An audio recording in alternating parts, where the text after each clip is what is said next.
Hola, Belu. Hola, Anti, ¿cómo estás? Ahí se va a empezar a unir la gente. Creo que es algo como Soledad, pero soy yo. Sí. ¿Qué es esto acá? Ahora cuando se uno, estamos grabando, así que... Se me preguntó y di la autorización. Ay, sí, sí. Espérame que... Acá. ¿Querés que comparta la pantalla? Dale, a ver. Yo soy malísimo para eso. Ah, presentar ahora nomás. Presentar toda tu pantalla. Ahí está. ¿Ahí se ve? Sí, se ve. Dame un segundito, ¿no? Puedo conectar Ahí está. mis auriculares. Está. ¿Vos me escuchás a mí? Sí, perfecto. Fuerte y claro. Listo. Bueno, ahí están. Ahí los chicos se están uniendo, así que en 2 minutos, 3 arrancamos. Que me, que me pregunten si lo pregunto yo al final. Ah, ¿se está Sí, escuchando? sí, sí, sí. Sí, sí. Sí. Las dudas van a ser al final y obviamente te invité a vos porque vos vas a hablar mejor de anemias que yo.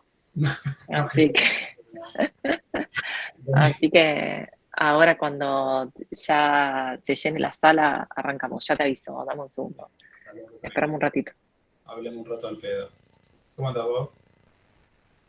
Bien, pero mira que nos están grabando Ah, y estamos en público. ¿cómo es mi inglés entonces? Yo puse todo mi currículum arriba, ¿viste? Claro. Así que, a ver, ¿para qué voy a sacar la perra? Dame un segundo. A ver si se ven.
Bueno, ahora te voy a presentar.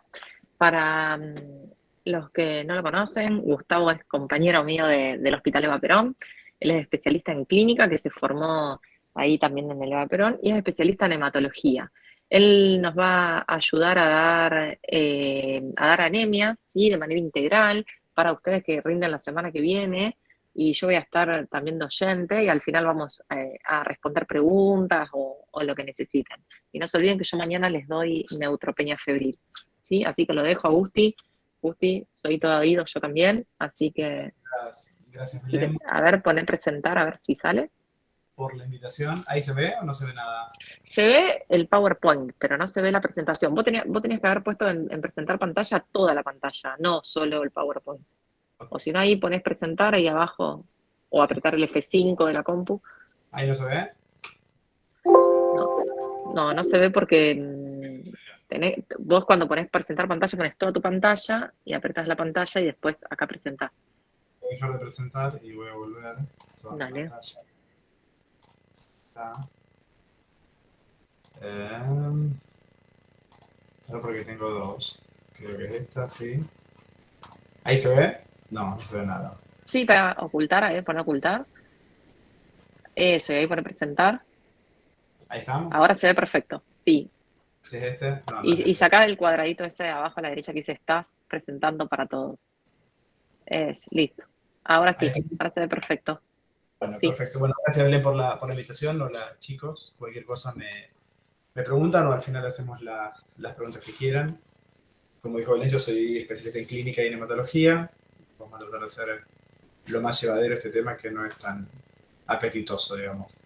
Bien, para definir y empezar en la charla de anemia, sabemos que anemia la definimos como una cantidad de glóbulos rojos menos de lo normal, sin ir tan lejos y sin hacernos tanta complicación como la definición de la OMS, que dice que es una disminución de la concentración de hemoglobina por debajo del segundo de vida estándar respecto de la media para la edad, género, hábitat y estado fisiológico. Un poco compleja la definición, que nos tenemos que acordar que un nivel de hemoglobina por debajo del límite normal es considerado anemia.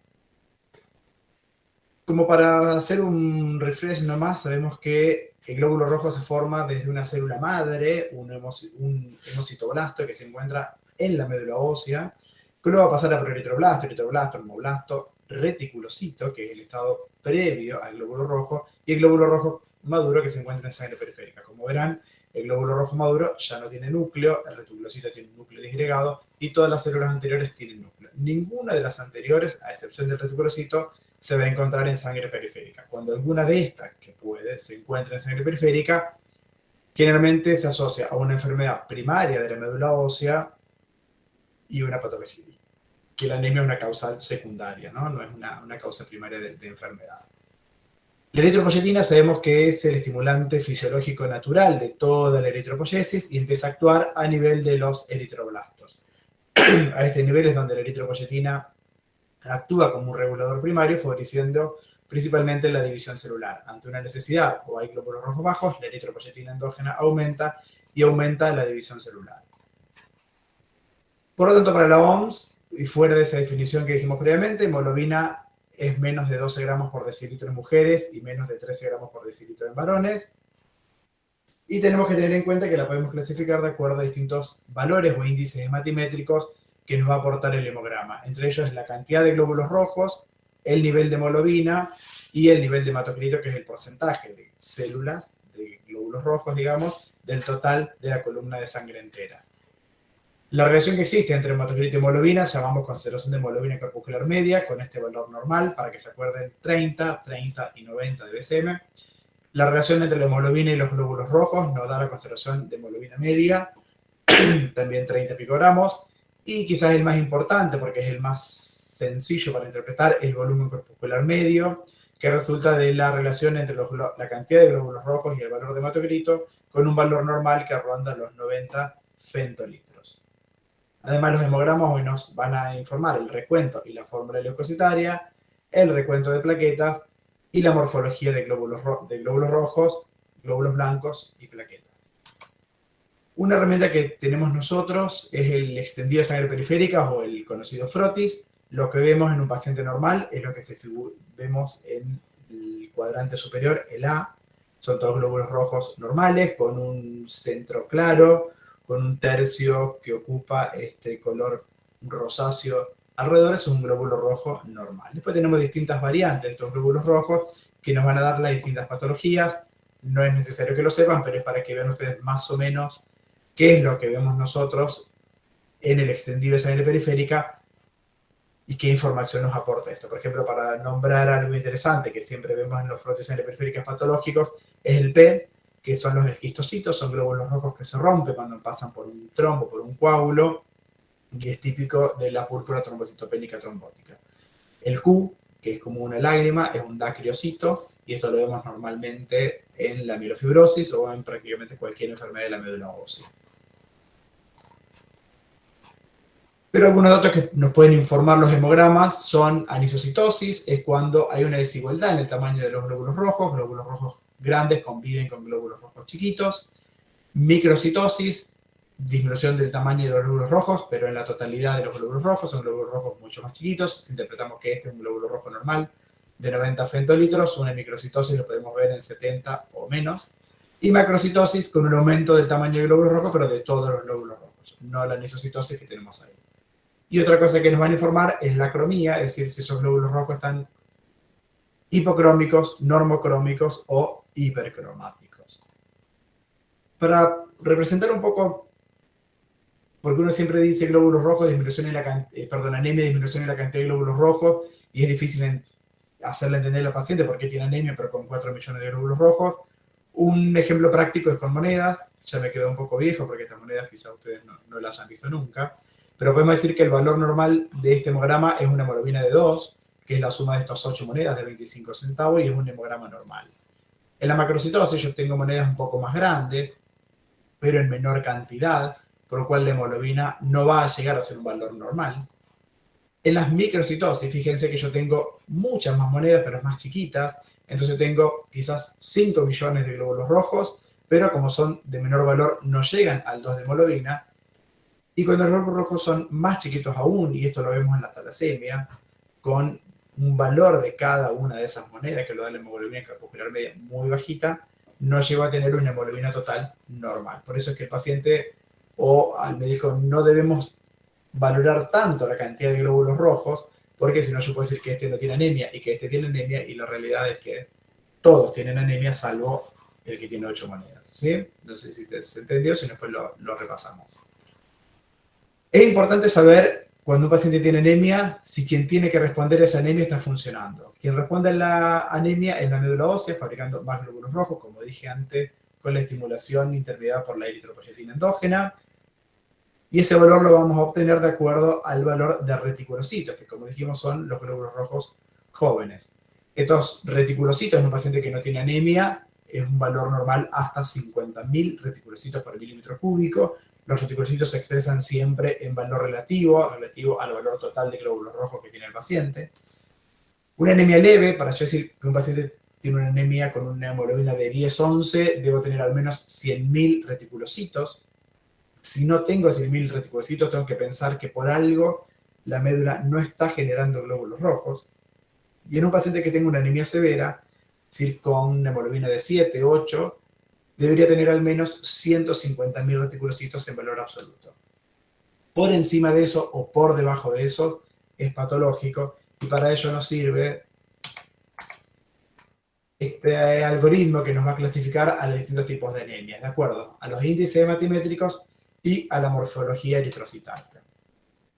Importante saber, como dije recién, el recuento reticulocitario. Si en un paciente con una anemia severa tengo 50.000 reticulocitos, tengo pocos reticulocitos para el valor de anemia que tiene, entonces estoy dentro de las anemias hiporregenerativas que se producen por un defecto proliferativo. Es decir, la médula ósea no genera una división de glóbulos rojos. ¿Y eso por qué se puede producir? Porque tengo menos eritropoyetina, como por ejemplo en enfermedad de procesos crónicos, en anemia de procesos crónicos, o por un defecto de una masa ocupante de espacio, por ejemplo en la mieloptisis, en un tumor de colon con metástasis en médula ósea. Esas anemias hiporregenerativas, aparte de por un defecto proliferativo, pueden deberse a un defecto madurativo, es decir, el glóbulo rojo se forma pero no puede madurar. Si lo que no madura es el núcleo, estamos ante las anemias megaloblásticas, donde no tenemos ácido fólico B12 necesario para la duplicación del ADN, o citoplasmático, principalmente cuando no puedo sintetizar hemoglobinas porque me falta uno de los componentes más comunes de las y generadores de anemia, que es el hierro, las anemias ferropénicas hipocrónicas. Si el índice reticulocitario está aumentado, es decir, tengo más de 150.000 reticulocitos en una anemia severa, más de 100.000 en anemia moderada, más de 50.000 en un paciente que no tiene anemia, estoy en presencia de una anemia hiperregenerativa, una medulosa que está fabricando de más. Y eso se da solamente en dos causas, es mucho más fácil que el resto: en la hemólisis, cuando hay una destrucción acelerada de glóbulos rojos en sangre periférica, o en un paciente que tiene un sangrado agudo. La médula está generando demasiada cantidad de glóbulos rojos, más por encima del valor normal, y genera este aumento de glóbulos rojos inmaduros o reticulocitos. Es una urgencia la anemia. Cuando tengo un paciente con anemia, tengo que correr, estamos ante una urgencia. Bueno, se trata de una urgencia cuando fallan los mecanismos que van a compensar a ese paciente. Por ejemplo, enfermedad cardíaco-pulmonar que limita la respuesta compensatoria, un aumento de las demandas, por ejemplo, paciente que está infectado, que tiene dolor, que tiene fiebre, que hace ejercicio, una reducción aguda del servicio de oxígeno, como las paredes de sangre, o la hemólisis. ¿Hay alguien ahí con el micrófono prendido? Por lo tanto, el tratamiento que tenemos que hacer en estos pacientes es el de la causa primaria de la anemia. Un paciente infectado, entonces decidimos tratar el shock séptico, y mientras tanto, para tratar la anemia, tenemos transfusión de glóbulos rojos descromatizado en urgencia con el objetivo de aumentar esta capacidad de transporte del oxígeno.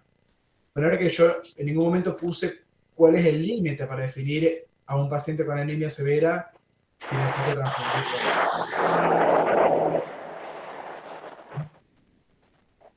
Porque depende un poco de los mecanismos que compensan ese paciente. No es lo mismo un paciente con insuficiencia cardíaca, internado en terapia, infectado, que un paciente de 25 años con 7 de hemoglobina. Y que tiene todos los mecanismos compensadores. Bien, y a partir de ahora lo que vamos a hacer es seguir la clase a través de casos clínicos como para aplicar todo esto que veníamos diciendo. El primer caso es una mujer de 32 años, hipotiroidea, consulta por cefalea y dificultad intermitente para hablar. Al examen físico, no más de lo que motivó la consulta, se solicita un laboratorio que tenemos 7.100 blancos, una hemoglobina de 7,4, 2.900.000 glóbulos rojos, 89 femtolitros de volumen corpuscular medio y 38.000 plaquetas. Destaca en esta paciente unos glóbulos rojos de tamaño normal, anemia, podemos englobarlo dentro de severa, no tenemos reticulocitos para ver si es hiperregenerativa o arregenerativa, y asocia además una plaquetopenia con 38.000 plaquetas. Como dijimos antes, para empezar a clasificar la anemia deberíamos pedir un índice reticulocitario, es decir, ¿cuántos reticulocitos tiene esta paciente? Bueno, esta paciente tiene 15% de reticulocitos. Si tenemos que 15% de casi 3 millones nos va a dar más o menos 300.000 reticulocitos. Estamos en la presencia de una anemia hiperregenerativa. Vamos al cuadrito anterior, dos causas, pérdidas agudas de sangre o hemólisis. ¿Tiene pérdida aguda de sangre? Hubiera salido el interrogatorio del ingreso, no motivó la consulta el sangrado, sino el resto de la sintomatología. Además agrega una LDH aumentada, 2.500, una bilirrubina total aumentada, pero dominio indirecto, aptoglobina consumida y una función renal levemente alterada con un tiempo de coagulación normal. ¿Qué pasa cuando tengo una destrucción de glóbulos rojos? Bueno, va a sacar el glóbulo rojo, va a eliminar todo lo que tiene adentro. ¿Qué tiene adentro? Hemoglobina, que se va a metabolizar a bilirrubina, y parte de la hemoglobina libre se va a unir a aptoglobina circulante para eliminarse por riñón. Por eso es que el paciente con hemólisis o destrucción de glóbulos rojos tiene aptoglobina consumida. LDH va a liberar de la membrana el glóbulo rojo, por lo tanto también va a estar aumentada, a lo mismo que la TGO. Como en este caso que dimos recién, la paciente tenía aptoglobina consumida, bilirrubina indirecta aumentada, LDH aumentada, por lo tanto estamos ante la presencia de una anemia hemolítica, o sea, una destrucción de glóbulos rojos. Lo que no debemos preguntar después de diagnosticar una anemia hemolítica es si la causa que la produce es autoinmune o no. La gran mayoría son autoinmunes, pero las que más preocupan son las que no son autoinmunes. Por lo tanto, para ello tenemos el test de Coombs. El test de Coombs es, este es el glóbulo rojo del paciente, fíjense que están unidos antígeno-anticuerpo. Pongo el test de Coombs, que va a hacer que la porción FC de la inmunoglobulina del test de Coombs se una a la porción, la cadena ligera del test de Coombs se une a la porción FC del glóbulo rojo, de la inmunoglobulina pegada al glóbulo rojo, y va a ser una especie de malla que va a hacer que precipite y nos va a dar esta precipitación, que es un test de Coombs directo positivo. En esta altura no me interesa si es positivo 1, 2, 3, 4 cruces. Si es positivo, con parámetros de hemólisis, ya es una anemia hemolítica autoinmune. No quiere decir que un test de Coombs 4 cruces sea más grave que un test de Coombs 1 cruz. Lo único que me sirven los cruces es para hacer un seguimiento del paciente durante la internación o ambulatorio. Tengo 3 cruces, si luego de 48 horas paso a una cruz, que de acuerdo a la intensidad es un valor bastante subjetivo porque lo ve el hemoterapista, digo, este paciente está mejorando. O si tengo una cruz y después agrega 3 cruces, bueno, cambiamos el tratamiento porque la hemólisis está siendo más intensa. Pero en un paciente individual, un único test, no importa la cantidad de cruces o intensidad del test de Coombs. Por lo tanto, a esta paciente le hacemos el test de Coombs y viene negativo. Entonces entramos dentro de las anemias hemolíticas no autoinmunes, que son las más complejas, digamos. En el frotis periférica vemos glóbulos rojos normales, este chiquitito es una plaqueta, y vemos esta especie de glóbulos rojos rotos, ¿se ve ahí? Que son esquistocitos. Y estamos ante la presencia de un cuadro que se llama púrpura trombótica trombocitopénica. Quizás no vean nunca una en su vida, pero si ven una y la sospechan, es lo que le salva la vida al paciente, porque debemos sospechar este cuadro siempre que tengamos una anemia hemolítica microangiopática o sinónimo anemia hemolítica CUMS negativa, plaquetopenia, fiebre, trastornos neurológicos y trastornos renales. Si espero tener la péntada completa, llegué tarde con una alta mortalidad. Sabemos que el 40% de los pacientes van a presentar la péntada del diagnóstico y que el 75% de los pacientes se presentan solamente con anemia hemolítica, trombocitopenia y trastornos neurológicos. No es frecuente que se presenten con fiebre, sino que la van a desarrollar después.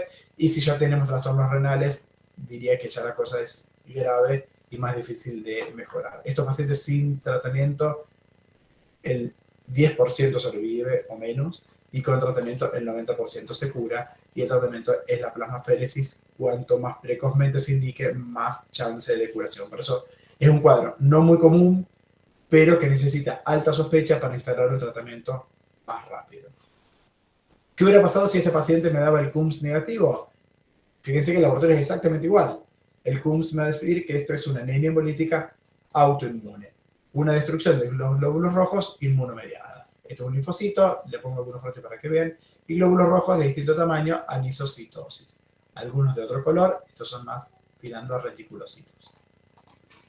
La anemia hemolítica autoinmune es causada por la destrucción autoinmunomediada de los glóbulos rojos por autoanticuerpos con varias propiedades y targets específicos. El paciente con anemia hemolítica tiene un acortamiento de la vida media del glóbulo rojo.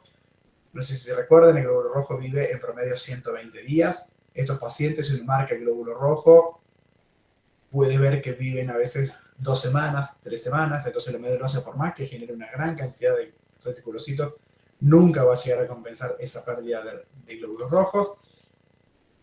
Y además de este acortamiento de la vida media de glóbulos rojos, tienen la presencia de autoanticuerpos dirigidos contra los glóbulos rojos autólogos y demostrado por un test que vimos recién, que es el test de CUMS. La gran mayoría de los pacientes con anemia hemolítica son secundarias a enfermedades autoinmunes, secundaria a drogas, secundaria a algún procedimiento médico, y un pequeño porcentaje de ellas son primarias y nunca encontramos la causa. La gran mayoría de las anemias hemolíticas autoinmunes son por anticuerpos calientes, casi hasta un 70% de ellas son debidas a anticuerpos calientes, y el resto se distribuye en aglutininas frías, de anticuerpo mixto o inducidas por drogas. Cuando vemos anemia hemolítica por anticuerpos calientes, se produce porque un anticuerpo, generalmente de tipo IgG policlonal, aunque también puede ser IgA o IgM, va a reaccionar contra un antígeno, principalmente RH, banda 3 o glicofolina A. En anticuerpos fríos, el anticuerpo involucrado es una inmunoglobulina M monoclonal, generalmente asociada a algún proceso monoclonal como un linfoma. Muchas veces es la forma de diagnóstico inicial, una anemia hemolítica por anticuerpos fríos, y luego aparece el linfoma, porque es un anticuerpo monoclonal, es decir, todas inmunoglobulinas iguales. Y se produce contra un antígeno I mayúscula y minúscula presente en la membrana del glóbulo rojo generalmente. Vemos en el extendido de sangre periférica, lo que vemos son glóbulos rojos que se autoaglutinan solos. Esto no es con test de CUMS, sino que solamente los glóbulos rojos, por tener inmunoglobulina M, que tiene varios epítopes, hace que aglutine varios glóbulos rojos, y es lo que vemos nosotros sedimentado en el extendido de sangre periférica. Cuando decimos anemia hemolítica asociada a drogas, hay varios mecanismos por los cuales lo destruye. Uno, la producción, que el fármaco se pega a la membrana del glóbulo rojo y un anticuerpo lo reconoce como no propio y lo destruye. Le llama absorción de aptenos o fármacos, implicando anticuerpos dependientes del fármaco, y es el caso de las anemias hemolíticas por penicilina. El fármaco se une a un antígeno propio de la membrana y forma un complejo ternario, es el típico de la quinina. Una inducción de anticuerpos que reaccionan con los glóbulos rojos en presencia del fármaco, es decir, cuando está el fármaco, el glóbulo rojo expresa una molécula no expresada normalmente, pero es una molécula propia, y hay autoanticuerpos que la destruyen, en el caso de la alfa-metildopa, o por absorción de proteínas no inmunológicas relacionadas con el fármaco, como es el caso de la cefalosporina. No quiere decir que tenga que saberse todas estas causas, pero es para explicarle que hay varios mecanismos por los cuales los glóbulos rojos se destruyen. ¿Cuáles son los fármacos que pueden producir anemia hemolítica autoinmune? Bueno, son casi todos. Digamos que cuando hacemos un interrogatorio Al ingreso del paciente hay que anotar todos los fármacos que toma porque cualquiera de estos fármacos, y les puedo decir que hay mucho más, pueden producir anemia hemolítica autoinmune por drogas. Bien, pasa la destrucción de glóbulos rojos, vamos al caso clínico número 2. Un paciente varón de 47 años con antecedentes de diabetes no insulino dependiente, consulta por anemia. Como antecedente refiere ingesta de alcohol, 80 gramos por día, y parestesia en ambos miembros inferiores de varios meses de evolución y dispepsia. Ahí vemos las manos, esta mano colorada del médico, mano pálida del paciente, lengua despapilada. En el laboratorio destacaba un hematocrito de 19, 98.000 plaquetas, 2% reticulocitos, una LDH de 1400, una bilirrubina aumentada a predominio indirecta otra vez, un volumen corpuscular medio aumentado de 132 femtolitros y 1700 glóbulos blancos. Como vemos, el paciente tiene bilirrubina aumentada, LDH aumentada, anemia. Podemos pensar que estamos ante un cuadro de una anemia hemolítica. Bueno, hicimos el test de Coombs, el test de Coombs vino negativo. O sea, otra vez volvemos a ir a las anemias hemolíticas no autoinmunes. Pero si vemos el porcentaje de reticulocitos es hiporregenerativa. Solo un 2% de reticulocitos tenemos. No sé si tengo el valor de glóbulos rojos. Bien, calculemos para ese hematocrito y ese BCM más o menos 1,5 millones, nos da 30.000 reticulocitos, es hiporregenerativa.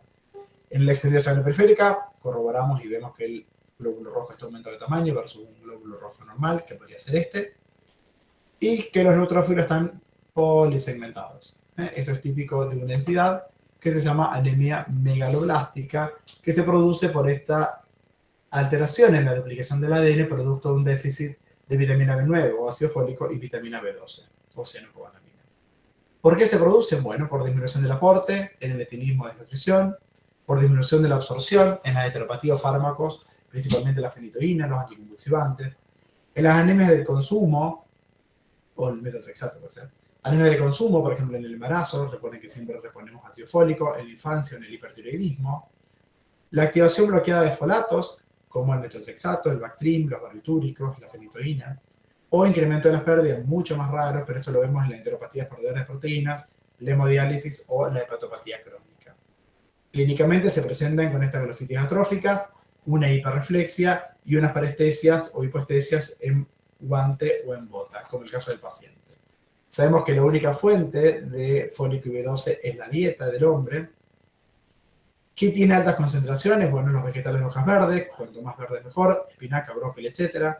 Levadura y hongos, frutas como limón, banana, melón, hígado y riñón, leche materna de vaca y fórmulas preparadas y el huevo, pero con una biodisponibilidad variable. Algunos absorben un 37% y otros absorben el 72%, por eso hay tanta variabilidad interhumana. Y otra cosa interesante es que son termolábiles. Un alto porcentaje destruidos con la cocción prolongada, y esto lo vemos muchísimo en los pacientes añosos, que además tienen una hipocloridía fisiológica necesaria para su absorción y que consumen viandas que son recalentadas una y otra vez, y lo que lo van haciendo es denaturalizando todas las vitaminas. Los depósitos no son abundantes, la capacidad de reserva no supera los 3 meses para el ácido fólico, por eso la embarazada se le da durante todo el embarazo, y a los 3 años para la B12, van a ver que nunca reponemos B12 de rutina en el embarazo, para que la paciente ya después lo recupere con la dieta, pero sí el B9. El hígado es el principal reservorio, dado que posee receptores de alta afinidad.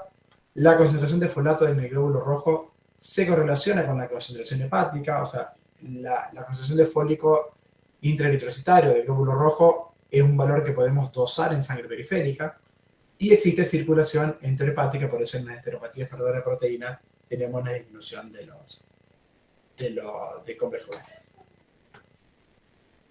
El ácido fólico, principalmente la vitamina B12, está involucrada en el metabolismo de la homocisteína a metionina. Por lo tanto, cuando yo tengo un déficit de metilcobalamina, tengo un aumento del sustrato, un aumento en la cantidad de concentración de homocisteína. Sabemos que la homocisteína es un factor de riesgo cardiovascular, por lo cual el paciente ya entra dentro de los riesgos de infarto y ACV tempranos. Y es un dato de laboratorio que yo lo puedo medir y me sirve para controlar el tratamiento. La metilmalonil-CoA, asuccinil-CoA, también involucrada en la vitamina B12 y está involucrada en la síntesis y conservación del ADN de la mielina. Por eso es la neuropatía que tienen estos pacientes. Un nuevo caso, después si quieren vemos cada uno en particular, un varón joven, 24 años, sin antecedentes, que es derivado por anemia en un laboratorio de control, 7.100 blancos, 9,2 de hemoglobina, 32 de hematocritos, 6 millones de glóbulos rojos, LDH 150 y plaquetas normales. Había algunos que le decían que no tenía anemia porque tenía 6 millones de glóbulos rojos, pero otros que miraban la hemoglobina le decían que sí, y un poco para aclarar lo que dijimos antes con las monedas. Tengo muchos glóbulos rojos, pero con un valor muy bajito. Y la relación entre los glóbulos rojos y el hematocrito, que como podemos calcular el volumen corpuscular medio, le da 52 femtolitros. Estamos ante la presencia de una anemia microcítica. Siempre que tenemos esto, sospechamos las causas más frecuentes, que es el déficit de hierro. Para eso pedimos lo que se llama ferrocinesia, que incluye 4 variables: ferremia, que es hierro sérico, transferrina, transportadores, porcentaje de saturación de la ferrina, cuántos de estos transportadores están saturados por la ferremia del paciente, y la ferritina o depósitos. Este paciente tiene 25 de ferremia, transferrina alta, porcentaje de saturación bajo, que surge de la relación entre estos dos valores, y una ferritina de 2. Estamos ante una anemia ferropénica. Fíjense que los glóbulos rojos tienen un halo muy grande central, con un borde muy chiquitito, menor a 1/3, y eso es de hipocromía. Y para entender un poco lo de las variables transferrina y ferremia, y de ellos sacarle porcentaje de saturación, sabemos que la capacidad de transporte de la transferrina lo tenemos marcado en esta llave grande. A un 30% tiene que estar saturado por hierro, es decir, que si yo tengo transferrina de 300, debería tener una ferremia de 100 para que sea normal. Si tengo mucha transferrina, un aumento en la cantidad de transportadores y una ferremia baja, eso es típico del cuadro que vimos recién de anemia ferropénica.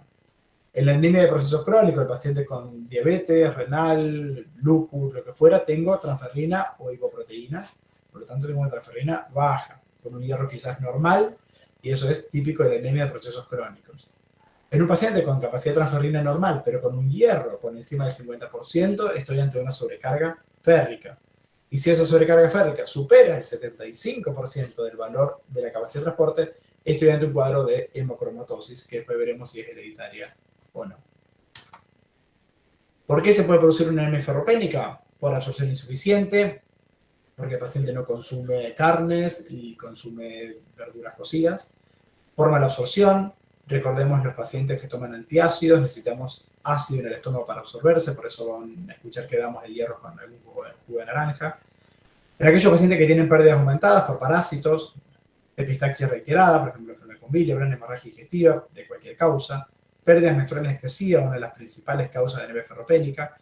Y si todo eso es negativo, siempre sospechar, o hasta que no se muestre lo contrario, que el paciente tiene una enfermedad del tubo digestivo, como cáncer de colon, gastritis, divertículos. Por eso siempre vamos a mandar al paciente a estudios digestivos endoscópicos.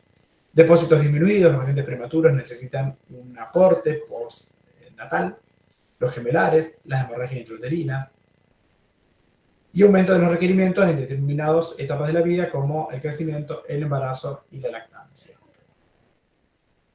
Si cuando pedíamos el perfil de hierro a este paciente nos daba estos valores, fíjense, ferremia 95 normal, transferrina normal, saturación normal y ferritina normal, con esa microcitosis tan marcada podemos estar en presencia de una talasemia, que el frotis va a cambiar un poco de la anemia ferropénica, va a tener estos glóbulos rojos llenos de puntos que se llama punteo basófilo, y se da por una alteración de una de las globinas. Este es un cuadro no tan infrecuente, por suerte no estamos viendo tantas talasemias mayores, un cuadro aparte, una clase aparte de este tema, pero bueno, siempre sospecharlo cuando tengo un paciente con una anemia microcítica, por lo general muchos millones de glóbulos rojos y con un perfil de hierro normal.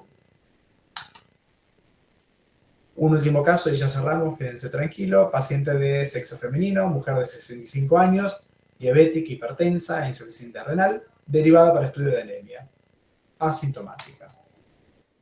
7.500 blancos, una hemoglobina de 10, 3.500.000 glóbulos rojos, volumen corpuscular medio normal y plaquetas normales. Pedimos un perfil de hierro que nos da normal, con una ferritina aumentada, ahí ya nos hace pensar, esta ferritina por encima de lo normal, Sabemos que la ferritina es un reactante de fase aguda, entonces quizás algo esté generando este aumento de la ferritina sin ser sobrecarga de hierro. Y es lo que conocemos como anemia asociada a procesos crónicos. Recordemos la paciente diabética, insuficiente renal.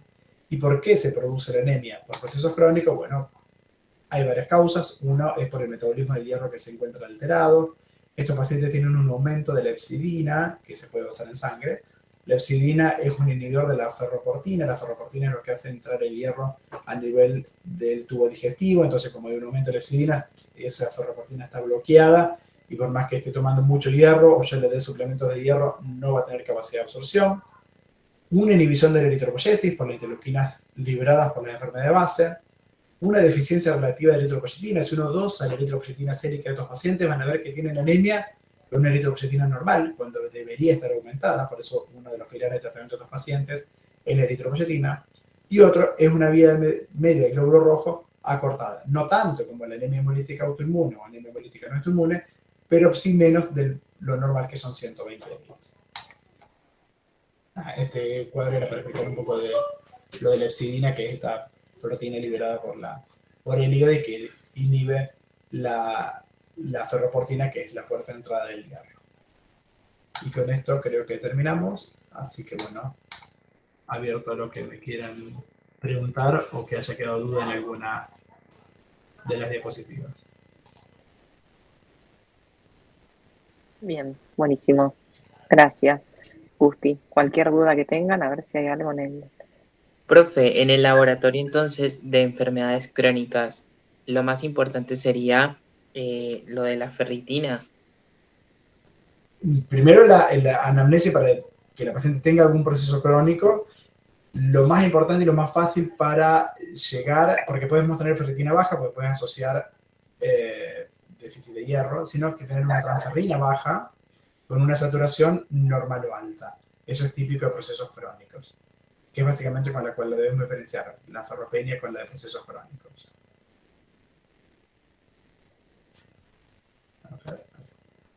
¿El porcentaje de saturación normal o alto? Normal o alto, sí, con transferrina baja. Claro. Que lo típico de los pacientes con enfermedades crónicas es esta hipoproteinemia global, digamos, por eso tienen una transferrina bajita. Hoy en día, porque muchas veces queda duda, no es tan claro, podemos pedir un dosaje de hepcidina y deberían tenerla siempre aumentada los pacientes con procesos crónicos. No es algo que rutinariamente se pide en la clínica, ¿no?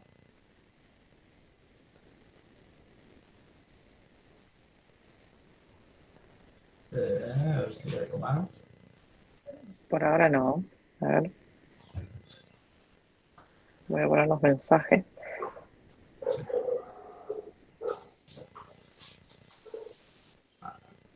Pregunten lo que sea, que después el examen es algo que entra siempre. Sí, anemia es un tema re frecuente. Profe, yo tengo una duda. Gracias por la clase, me encantó. La anemia es macrocítica megaloblástica. El Sí. tratamiento, ¿se puede hacer la prueba terapéutica o simplemente pedimos primero la No, vitamina B12? Después de la prueba terapéutica, recordar que estos pacientes, como tienen lengua despapilada, también tienen tubo digestivo despapilado. Entonces el tratamiento tiene que ser por otra vía, generalmente intramuscular o, o sublingual. No. ¿Y hay un criterio para decidir si hago terapéutica o no? No, si tiene anemia, por lo general tienen pancitopenia, estos pacientes en estadios avanzados. Pero ya con una anemia macrocítica sola, con glóbulos blancos y plaquetas normales, lo tratamos igual, sí. Ah, buenísimo, gracias. Siempre. Por ahí puedes hacer un dosaje de homocisteína para poder hacer un seguimiento, pero si no, sí. Buenísimo, gracias.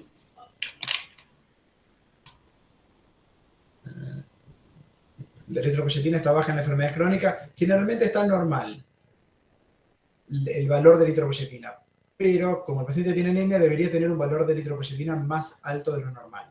Por eso tenemos, no sería una eritropoyetina baja, sino una eritropoyetina normal.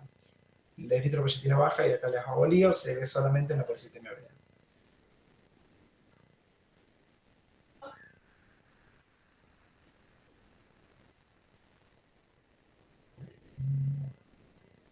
Profe, yo tenía una duda en el caso de, creo que era de la paciente con hemólisis. Sí. ¿Lo podrías volver a poner? ¿Puede ser? ¿Qué parte? Para... O sea, porque creo que era o sea, no me acuerdo bien cómo era.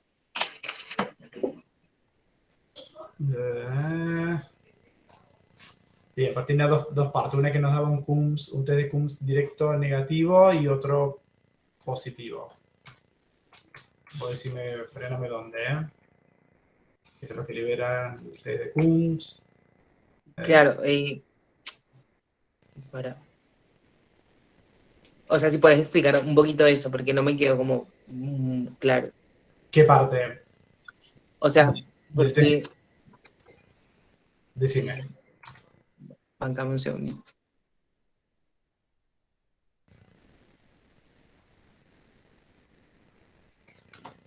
En la del CUMS indirecto. O sea, en la que te daba, sí, el indirecto. Sí. Coombs directo. Da negativo. Bien, entonces ahí sospecharíamos que no es, o sea, que no es autoinmune y Exactamente. podría ser una causa. O sea, yo con anemia hemolítica significa destrucción del glóbulo rojo. Uno lo asocia mucho a anemia hemolítica autoinmune. ¿Por qué? Porque el 90% son de causa inmunológica. Pero a propósito pongo esta anemia que justo nos da un Coombs directo negativo. El Coombs lo que va a demostrar es la presencia de anticuerpos antiglóbulo rojo. No importa, GMA, complemento, el que fuere. Me dice, este paciente tiene su inmunidad contra sus propios glóbulos rojos. Entonces yo ya la englobo dentro de autoinmune. Ahora, si tengo un test de Coombs negativo, ya tengo que sospechar que la causal de esa destrucción acelerada de glóbulos rojos no es porque los están destruyéndose por una causa inmunológica, sino como en la púrpura trombocitopénica trombótica, los glóbulos rojos se destruyen porque se forman microtrombos y el glóbulo rojo choca con esos trombos y forma esa media luna, digamos, nefrótica que vemos nosotros, de glóbulos rojos que también libera todo lo que tiene adentro, la hemoglobina, la LDH, la TGO. No sé si va por ahí la cosa. Pero la idea era para poder diferenciar, es decir, que anemia hemolítica no siempre es autoinmune, que teniendo una LDH alta, una bilirrubina indirecta alta y unos reticulocitos altos no es sinónimo de autoinmune, sino que además tengo que sí o sí tener la demostración serológica por test de Coombs, ¿no? Si no puedo estar ante una presencia de una anemia hemolítica hiperregenerativa, como es la PTT o púrpura trombocitopénica trombótica. No sé si te aclaré o te confundí más. No, sí, sí. Yo porque, digamos, no tenía, digamos, a la hemólisis dentro de las hiporregenerativas. Yo pensaba que solo eran dentro de las hiperregenerativas. La única que tiene una hemólisis, que en realidad es la megaloblástica. En realidad vos tenés anemia más LH aumentada, más bilirrubina aumentada indirecta, más aptoglobina consumida, que podés tenerlo en la anemia megaloblástica. Y esa es hiporregenerativa. ¿Por qué es hiporregenerativa? Porque la médula ósea no puede responder porque le está faltando un elemento que es complejo B, B9 o B12. Entonces no genera, como tampoco genera glóbulos rojos, blanco y plaqueta, tampoco genera reticulocitos. O sea, porque en ese caso el déficit de B2 y B9 genera que esos glóbulos rojos que se están formando en la médula se destruyen. Entonces genera una hemólisis intramedular, digamos, o sea, antes de que salga a sangre periférica. Por eso tengo parámetros de hemólisis con reticulocitos bajos, porque no tengo el material, al igual que la ferropénica, material para formar esos glóbulos rojos. Buenísimo, esa era la pregunta. Y Entonces, este, la única hemólisis... la única hemólisis hiporregenerativa es la anemia megaloblástica, sí, pero no es autoinmune, ¿eh? Es Coombs negativo. Claro, claro, buenísimo. Gracias. Exacto. Bien, buena pregunta. Yo tengo una pregunta en cuanto a la púrpura trombocitopénica trombótica. Vos mostraste una penta diagnóstica Sí. y que no estaban las manifestaciones cutáneas. ¿Es poco frecuente o...? No, sí, es poco frecuente y en realidad, por lo general no las tenemos, porque para que se presente una púrpura debemos tener plaquetas por lo menos de 20.000 y es raro. Por lo general estos pacientes se presentan con 70.000 plaquetas, 50.000, mucho que son las plaquetas que se fueron consumiendo en los microtrombos que se forman de la enfermedad. Es verdad que se llama púrpura y no tiene púrpura. La púrpura trombocitopénica idiopática prácticamente tampoco, por eso se ha cambiado el nombre. Pero quedó púrpura por la plaquetopenia, pero no tiene manifestación purpúrica en piel, generalmente. No es un integrante de la penta, digamos. No esperamos eso. Bien, entonces más frecuente, digamos, No, más o el menos, hallazgo de laboratorio de la anemia. sí, anemia hemolítica CUMS negativo, plaquetas un poquito bajas y algún trastorno neurológico que puede ser parestesia, paresia o una simple cefalea. Yo diría que muchas veces con una anemia hemolítica CUMS negativo confirmamos con frotis que tenga la afectación microangiopática con la presencia de quistocitos y con eso ya mandamos a plasmaféresis. Y ya con eso, digamos, se cura la enfermedad solo con la plasmaféresis. Sí, lo que hace la plasmaféresis es sacar anticuerpos del suero del paciente. Esto se produce por anticuerpos anti un factor que se llama factor de von Willebrand, que es ADAMS13, que está en la sangre del paciente. Y esos, digamos, el von Willebrand es algo que se encuentra, que la plaqueta se va a pegar para formar coágulos. Ese von Willebrand tiene que ser un determinado tamaño, vamos a suponer, hablando en grande, de 2 centímetros. Y quien los corta cada 2 centímetros es una tijera que se llama ADAMS13. En esta patología yo tengo anticuerpos anti-ADAMS13, entonces el nivel de esas tijeras baja y los multímeros von Willebrand en vez de ser de 2 centímetros son de 30 centímetros, entonces esos 30 centímetros de cintas que van pegando plaquetas forman coágulos y ahí me consumen las plaquetas. Esos coágulos que se forman rompen los glóbulos rojos que vienen pasando y generan toda la penta de diagnóstico. Entonces yo con plasmaféresis, sacando los anticuerpos anti-ADAMS13, anti-tijeras, hago que el tamaño de von Willebrand vuelva a sus 2 centímetros y se regularice todo a lo normal. Buenísimo, gracias.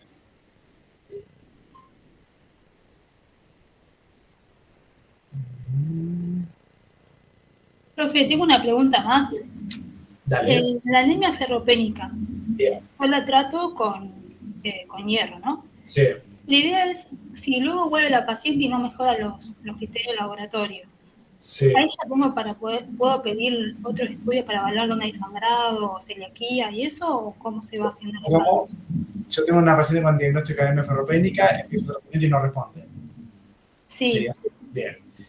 Una prueba que hacemos bastante frecuente es una paciente que viene con anemia ferropénica, depende de la severidad. Vamos a suponer una paciente que viene por una por sangrado ginecológico, en plan de una cirugía por una sospecha de un cáncer de endometrio. Bueno, tengo que recuperar bastante rápido, entonces ahí por ahí uso hierro endovenoso y no biotónico. Siempre la mejor reposición es hierro bioral.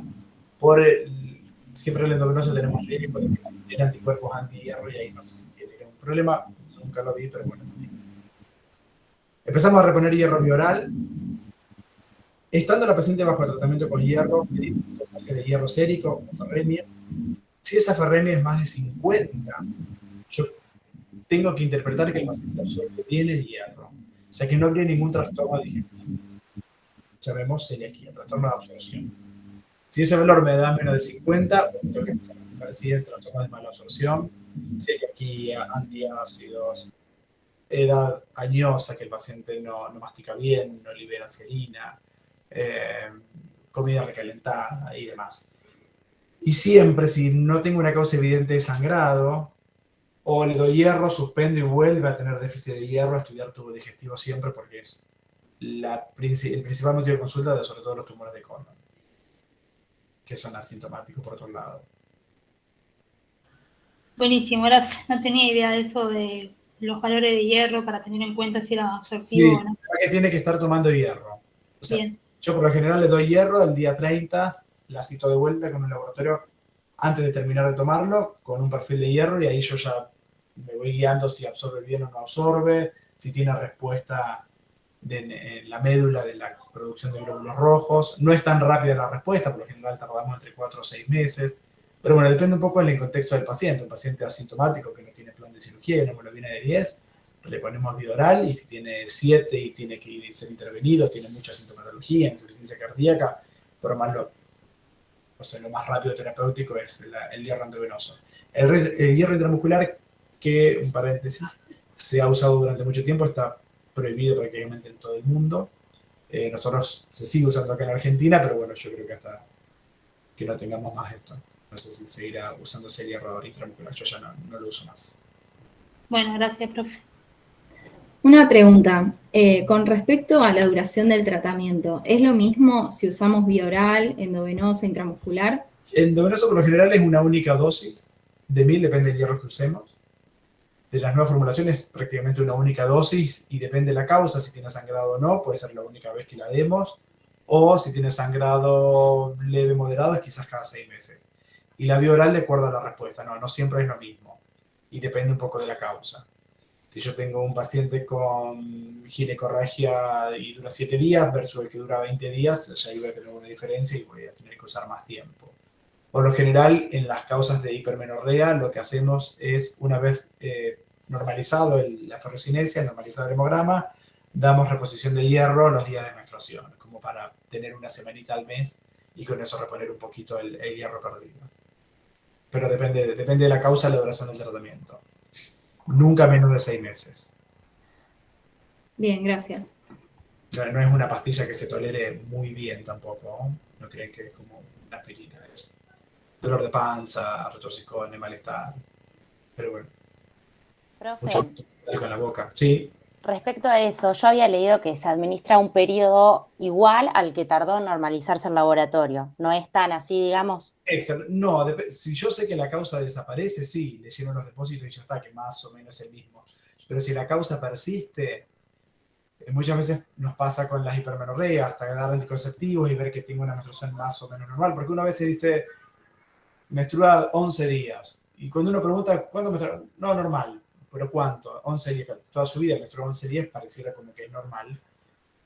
Y hasta que normalice eso y con anticonceptivos logremos disminuir la cantidad de días de sangrado, no siempre están así. De hecho, en el paciente que yo normalizo el hemograma, normalizo el perfil de hierro, yo podría suspender el hierro, pero tengo que estar muy seguro de que la causa desapareció. Perfecto, gracias. Obvio, digo, el paciente con epistaxis, sangró varios días, repongo y ya está. Con la dieta hay... Eso, déficit dietario, otra aclaración que yo puse déficit dietario en el que no consume carne. La verdad que he tenido muy pocos y casi ningún paciente vegetariano con déficit de hierro. Eso viene porque no solamente la carne tiene hierro y el vegetariano consume mucha verdura cruda, que es el hierro más rico. Profe, ¿podrías repetir lo de la capacidad de transporte? La diapositiva en la que hablabas del hierro y todo eso. Sí, creo que esa es bastante pregunta de examen. Pero cómo diferenciamos un proceso del otro. A ver, acá. Es decir, la capacidad de transporte que yo tengo en el cuerpo normalmente sería en cuántos colectivos tengo yo o dispongo de cuántos asientos en el colectivo para transportar hierro. Yo dispongo normalmente y en promedio de 30 asientos en cada colectivo. Esa es la capacidad de transporte de la transferrina. De esos 300 asientos que tengo en el colectivo, solamente un 30% están ocupados, que es más o menos por 100 moléculas de hierro.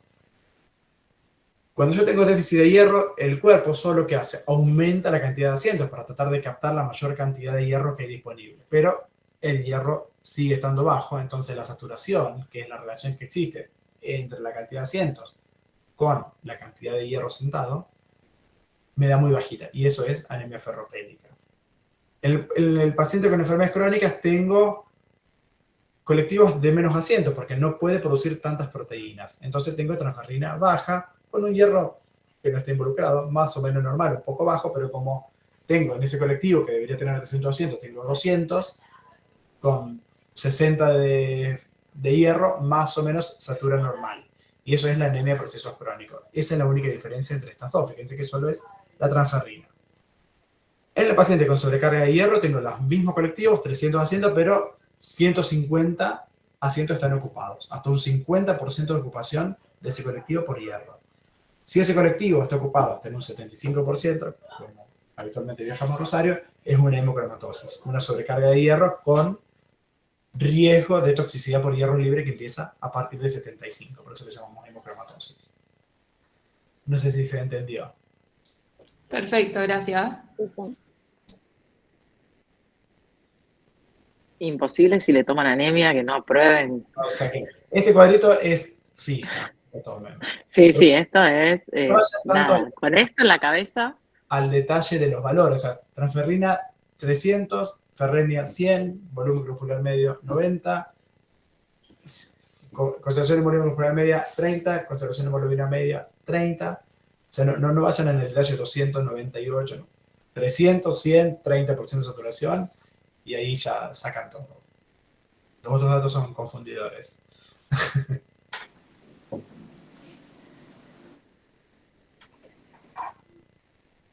Bueno, me parece que estamos.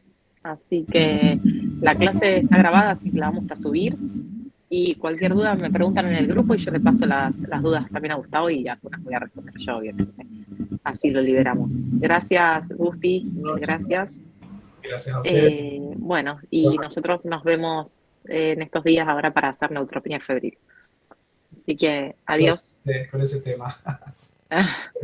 Nos vemos. Gracias. Chao, gracias, profe. Dale, luego, chao, chao. Chao, chao.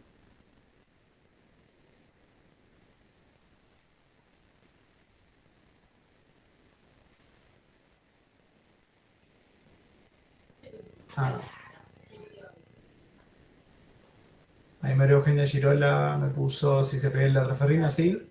Creo que ahora voy a hablar las preguntas. La dislipemia genera anemia macrocítica porque intercalan la membrana y glóbulos rojos lípidos. ¿Un porcentaje de referencia para poder decir si... No, el porcentaje no, sino que hay que calcular el valor absoluto con relación a los glóbulos rojos. No sé si estaban conectados, pero ya están respondidas. Chau, chau.